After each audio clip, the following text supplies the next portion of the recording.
Hi friends, అరటికాయ bajji prepare చేసుకుందామండి. టేస్టీగా సింపుల్ ప్రాసెస్లో చేసుకుందామండి. ముందుగా అయితే అరటికాయ పీల్ తీసేసుకుని మనకి నచ్చిన షేప్లో కట్ చేసి పెట్టుకోవాలండి. ముందుగా అయితే ఒక బౌల్ తీసుకోవాలండి. ఒక బౌల్ తీసుకుని దానిలోకి శనగపిండి తీసుకుందామండి. ఒక 2 కప్పులు శనగపిండి తీసుకుని రుచికి సరిపడినంత సాల్ట్, 1 స్పూన్ కారం, చిటికెడు పసుపు,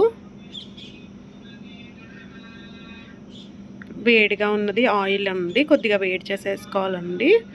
వాటర్ వేసుకుని బాగా మిక్స్ చేసుకుందామండి. నేనైతే చిన్న చిన్న చక్రాల కింద కట్ చేసుకున్నానండి.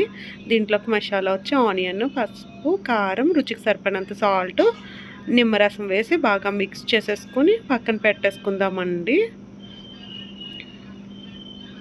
అరటికాయ బజ్జీ ఈ విధంగా చేసుకుంటే టేస్ట్ చాలా బాగుంటుందండి. పిల్లలు పెద్దలు అందరూ ఎంతో ఇష్టంగా తింటారు. ఇంకే పిండిలో వాటర్ వేసుకుని బాగా మిక్స్ చేసేసుకుందామండి. చూస్తున్నారు కదండి, ఈ విధంగా అయితే మిక్స్ చేసుకోవాలి. ఇంక స్టవ్ వెలిగించి బాండీ పెట్టేసుకుని ఆయిల్ వేసేసుకుందామండి.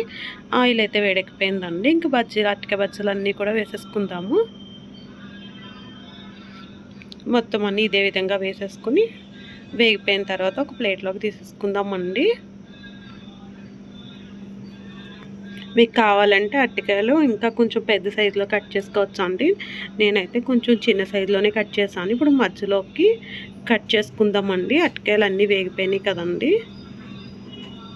చాక్ పెట్టి మధ్యలో కట్ చేసుకుని ఈ ఆనియన్ మిశ్రమాన్ని పెట్టుకుందామండి. ఎంతో టేస్టీగా ఉంటుంది. మొత్తం అరటికాయ బజ్జీలన్నీ ఇదే విధంగా చేసేసుకుందామండి. స్టఫింగ్ పెడితే టేస్ట్ అయితే బాగుంటుంది. మిగతా బజ్జీలన్నీ ఇదే విధంగా వేసేసుకుందామండి. అన్నీ వేగిపోయినాయి, ప్లేట్లోకి తీసేసుకుందామండి.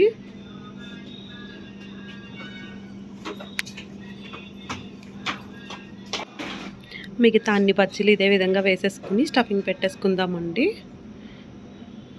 అన్నీ వేయడం పూర్తయిపోయిన తర్వాత ఇదే ఆయిల్లో పల్లీలు వేయించి తీసుకుందామండి. పల్లీలు అయితే వేగిపోయినాయి అండి. ఇప్పుడు దీంట్లోనే కరివేపాకు వేయించి తీసుకుందామండి. ఈ బజ్జీల పైన పల్లీలు అన్నీ వేసేసుకుందామండి.